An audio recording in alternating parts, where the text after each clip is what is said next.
I drugged and forced my husband to sleep with our housegirl so that we could have a child.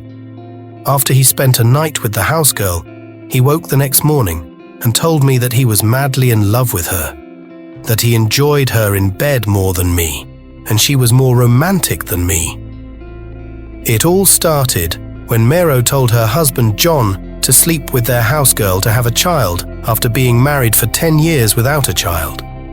They had been to several hospitals and places, and there was nothing medically or spiritually wrong with them. Honey, I am tired of childlessness.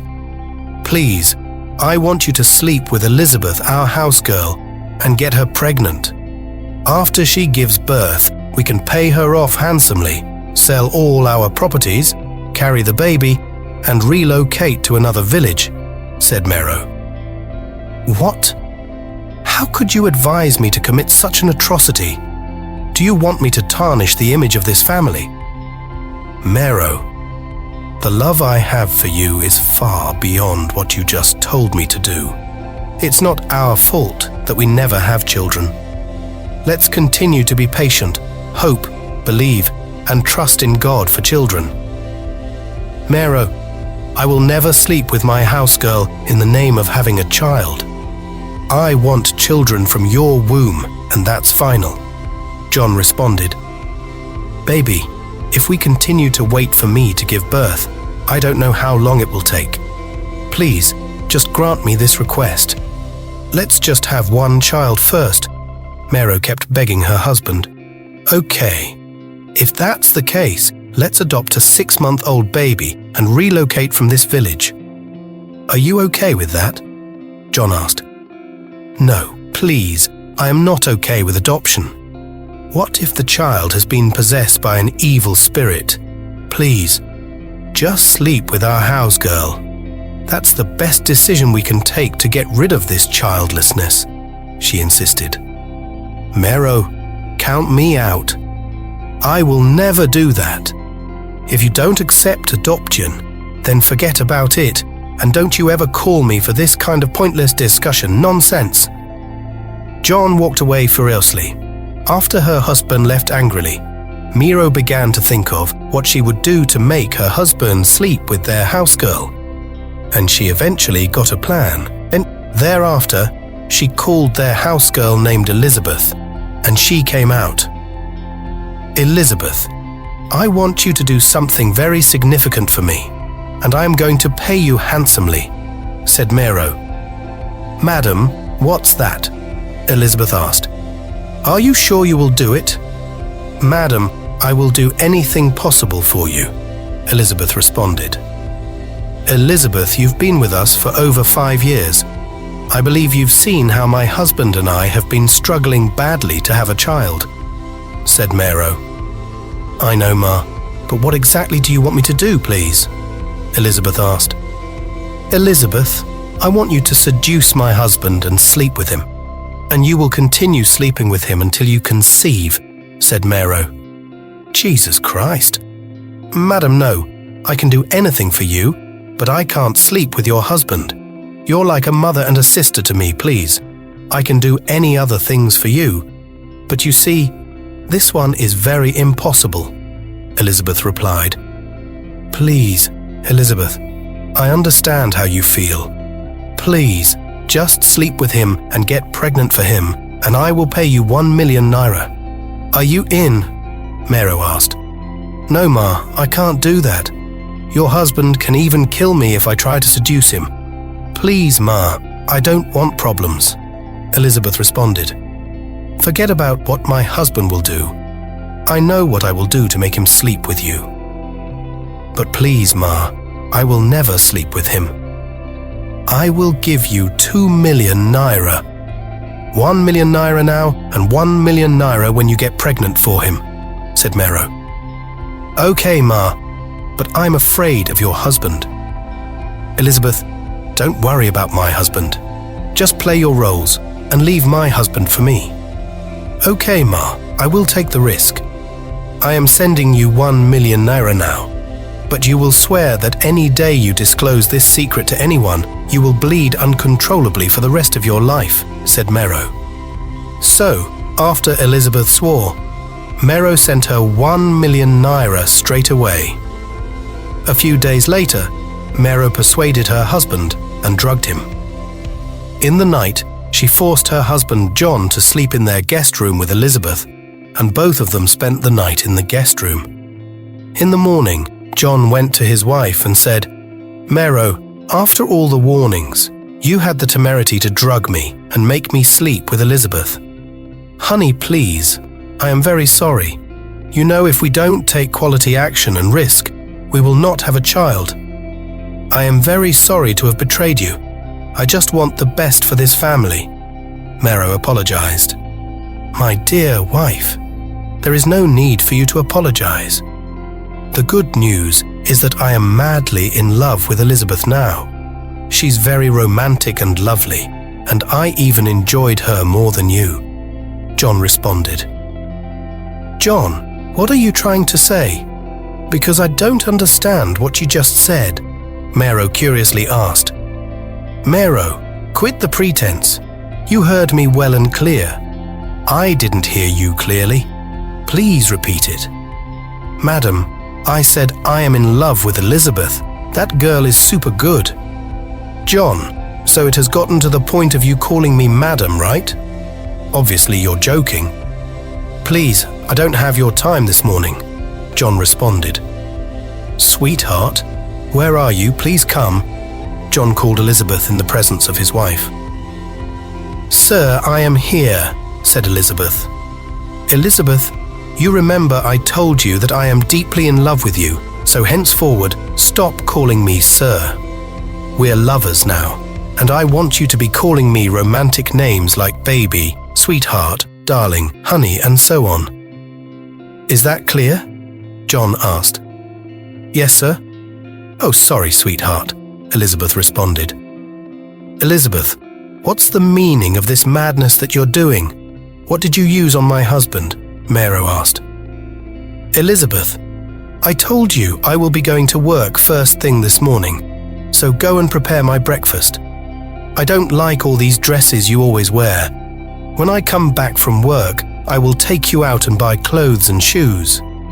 Elizabeth, this is my house, so do whatever you want to do and don't be afraid of anybody in this house.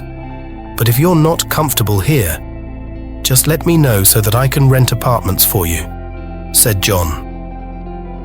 After Elizabeth went to the kitchen, "John, why are you doing all these to me?" Mero asked with teary eyes. "Mero, you started it, and I want to finish what you started, so whatever I do in this house, you have to bear it, and let me warn you, stay away from my affair. Elizabeth is no longer our house girl. She is my lover, so it's high time you employ another house girl or boy," John responded and left. A few days later, Mero was having mysterious feelings, so she went to a hospital for a medical checkup, and the result came out that she was 2 weeks pregnant. But she couldn't believe the result, so she went to 3 hospitals to confirm whether she was truly pregnant, and all the results came out that she was 2 weeks pregnant. So I was even pregnant before I paid that wicked house girl to sleep with my husband. Look at what impatience has landed me. I wish I knew a day like this would come hastily. I could have been patient like John said. I was too desperate and hasty to have a child by all means. My loving and caring husband no longer has time for me. He's now addicted to Elizabeth.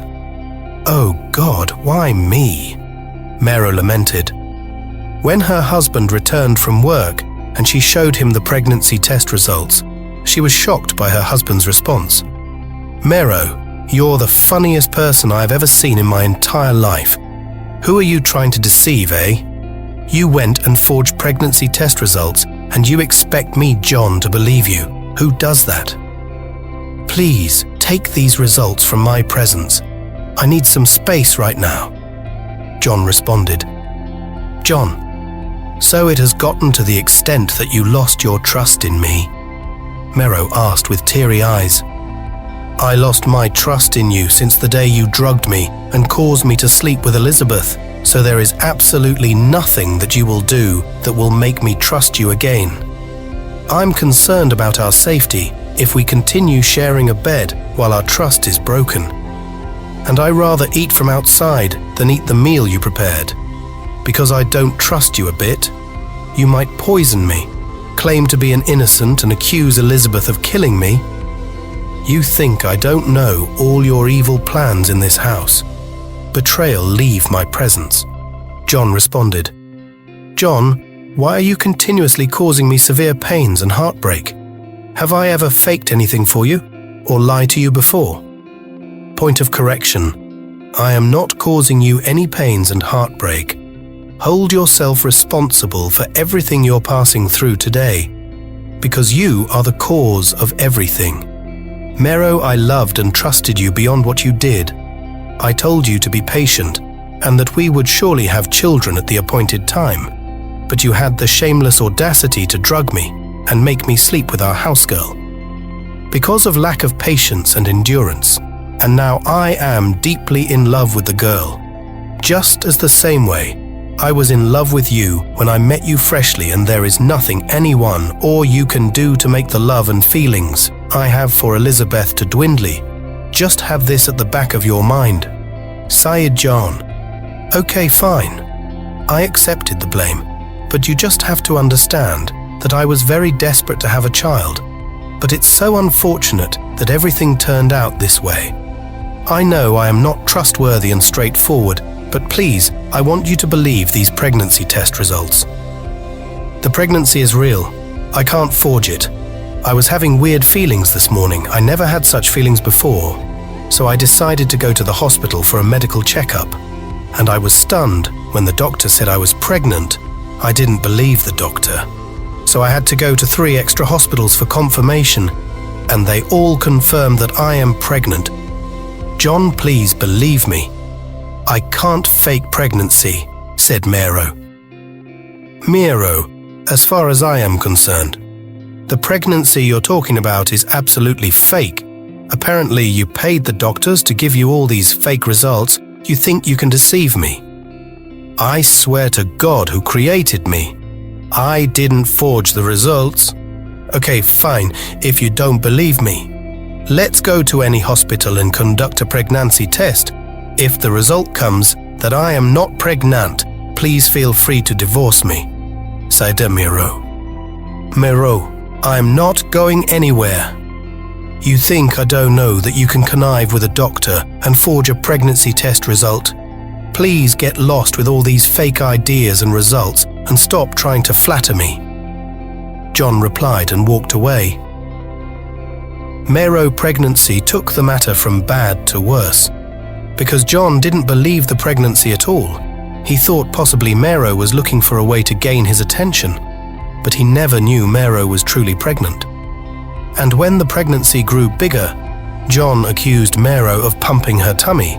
He didn't still believe that Mero was truly pregnant. John ignored Mero completely, and Mero thought Elizabeth had cast a spell on her husband.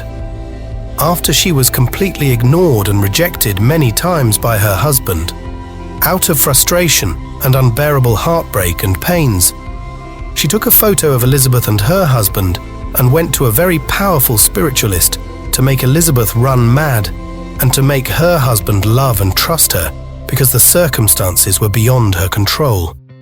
But she was dazed by what the spiritualist told her about Elizabeth and her husband John. Woman, may I know the reason why you want this innocent girl mad? The spiritualist asked. Wise one, she cast a spell on my husband and snatched him away from me. My husband loves the girl to the point he doesn't have the slightest time for me. So I want her to wake up from sleep and run mad. Mero responded. I don't get it. Is it the girl in this picture that snatched your husband? The spiritualist asked in confusion. Yes, great one. My husband is addicted to the girl. Woman, these 2 people I am seeing are not doing what you're talking about. The girl is innocent of the accusation. The spiritualist responded, "Wise one, I don't understand what you are talking about. My husband has been sleeping with the girl countless times, and my husband even told me face to face that he's madly in love with the girl. Great one, please grant my requests," Mero insisted. "Woman, have you ever caught your husband red-handedly sleeping with this girl?" the spiritualist asked.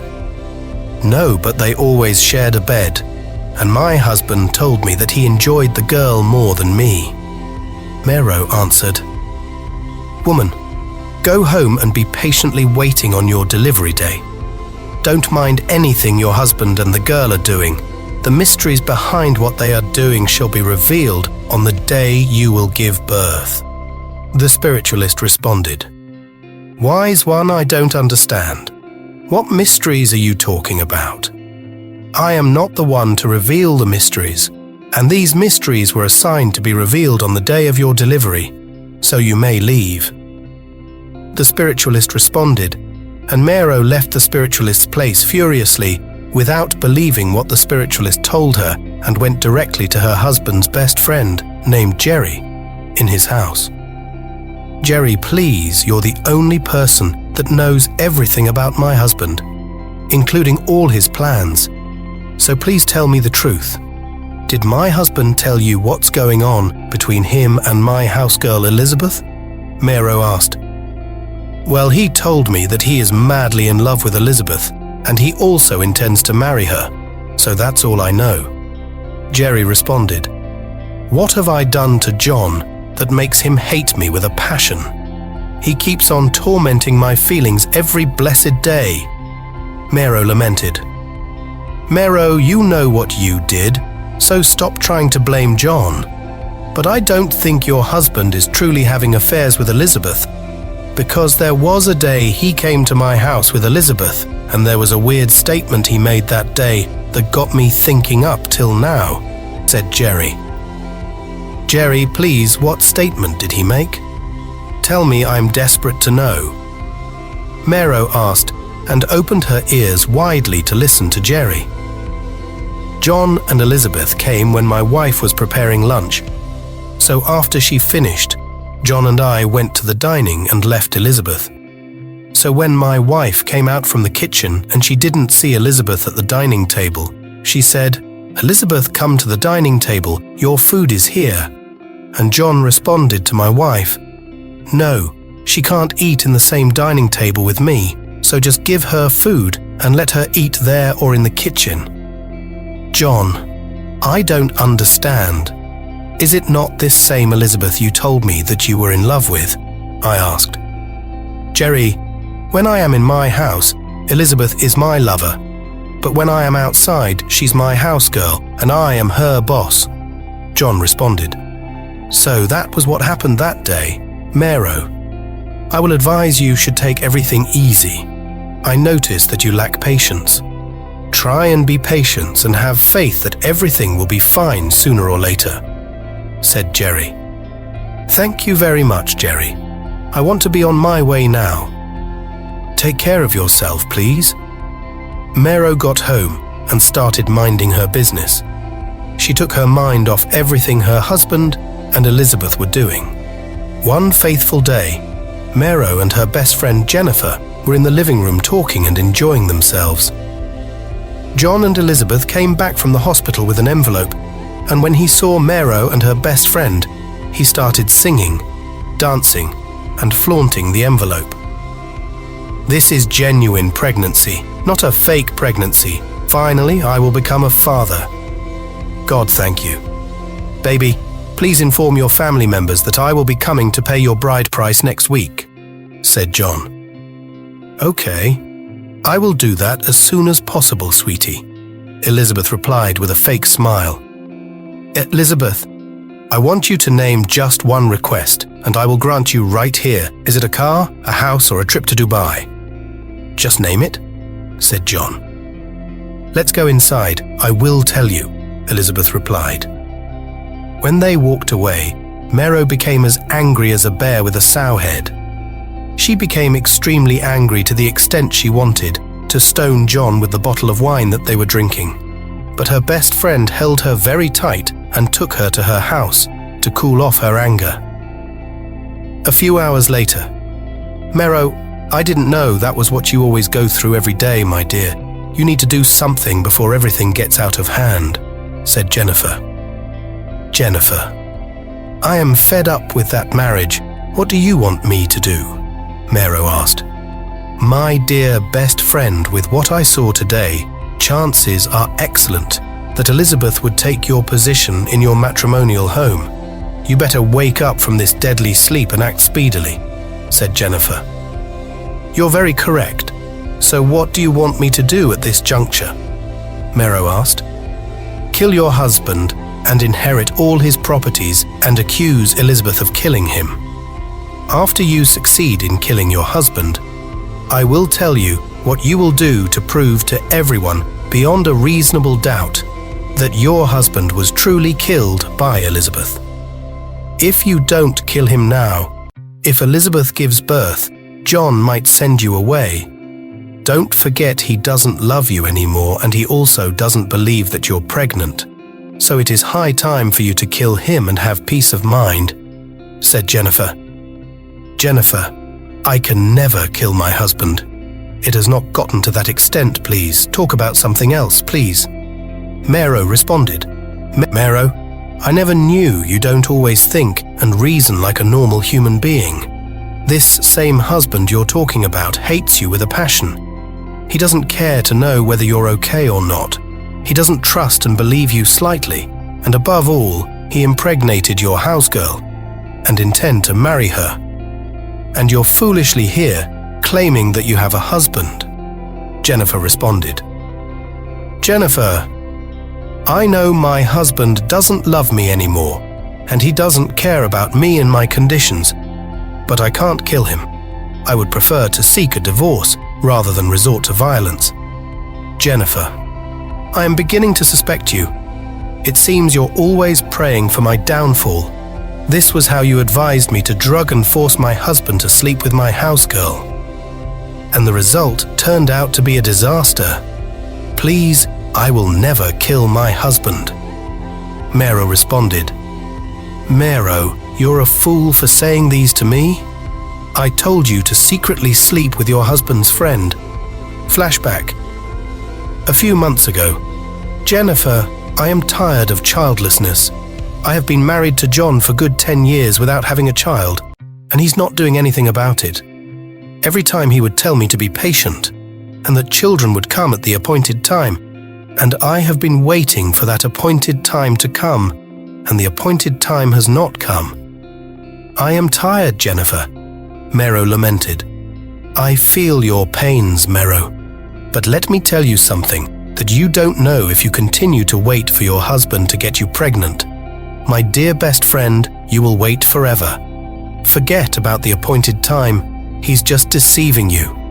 Let me tell you the truth, you and your husband are not destined to have children together." Jennifer responded. "Jennifer, you may be right, but how did you know?" Mero asked. "Sorry, I hid this from you. There was this powerful prophet that I met a few months ago. So I showed the photo of you and your husband to the prophet, and I told him that this couple have been married for a good 10 years without a child. He said, 'These people are not destined to have children together.' That was what the prophet told me," said Jennifer. "Jennifer, I believe what the prophet said. So what do you suggest I should do? Please, tell me. I am super confused and disorganized." Mero, "You know your husband has a friend who is a womanizer and lover of money. So I want you to secretly give him a huge amount of money and convince him to sleep with you. And don't stop sleeping with him until you realize that you're pregnant. And when you are pregnant, make no mistakes to disclose to him that you are pregnant so that the child will be your husband's child. Do this and thank me later. Trust me, your husband's friend would keep the secret forever," said Jennifer. "God forbid. I will never sleep with my husband's friend. Please talk about something else." Mero responded. "Okay, Persuade your husband to sleep with your housegirl, and when the girl gets pregnant, pay her off immediately, sell all your properties, and relocate to another village with your husband and the baby.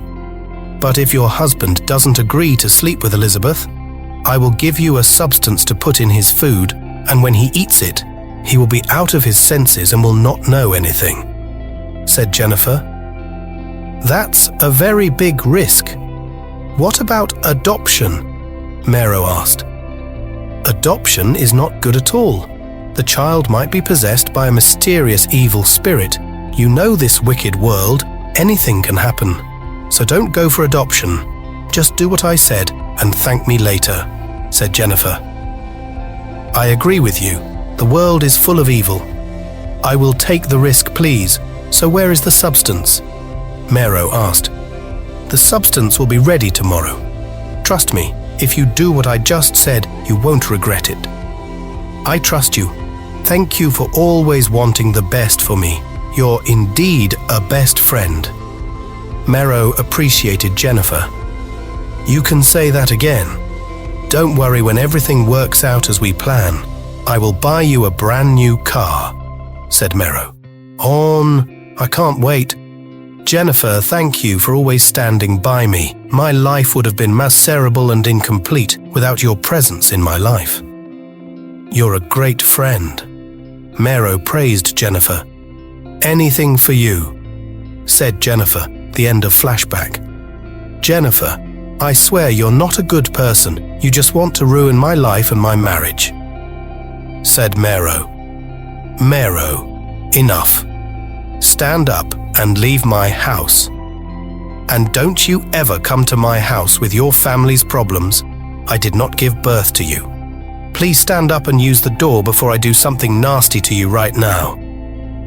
Jennifer furiously drove Mero out of her house, and Mero went back to her matrimonial home and continued to mind her business. A week later, Mero got a shocking information that her husband paid Elizabeth's bride price. So she went and confronted her husband, and even her husband was stunned when he heard the shocking news of him paying Elizabeth's bride price. "Hey, Mr. Man, stand here and tell me what I have done to you to deserve all these severe pains and heartbreak that you are putting me through every day," Mero asked furiously. "What did I do again?" John asked. "Oh, you're asking me as if you don't know what you did." "Seriously, I don't know what you are talking about," John responded. "Stop pretending, liar.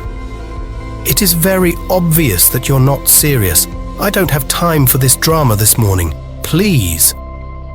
John responded and wanted to walk away, but Mero held his shirt and dragged him closer to herself. "Where did you think you're going? Shameless man, stand here and tell me what gave you the guts to pay Elizabeth's bride price." "Me? Paid what? Mero who fed her with this fake information?" John asked. "John, you're a pretender and a bloody liar," said Mero. "Mero, do you truly believe that I can pay Elizabeth's bride price?" "Oh, yes, I believe. You're very heartless and shameless. You can foolishly and unashamedly do anything," Mero responded. "Very well then. If you believe that I paid Elizabeth's bride price, then is true." John falsely agreed that he paid Elizabeth's dowry and walked away. Despite everything Mero went through, she never thought of divorcing her husband. A few weeks later, Mero got another shocking information that her husband and Elizabeth were secretly planning to relocate to another village without her knowing. When Mero heard the information, she couldn't control herself any longer because of unbearable heartbreak and severe pain. "No, I cannot bear these pains anymore. I must kill him. I have tolerated him enough. I must end his life and make Elizabeth's life miserable. Let me go to Jennifer's house and apologize to her," said Mero thereafter. Mero went to Jennifer's house, apologized to Jennifer, and conspired to kill her husband. And it was just 2 months to her delivery, and for the mysteries behind what her husband and Elizabeth were doing to be revealed. But because of a lack of patience and endurance, she went and conspired with her best friend Jennifer to kill her husband, John. Write the word "continue" in the comment section if you want a part 2, and please subscribe to our channel.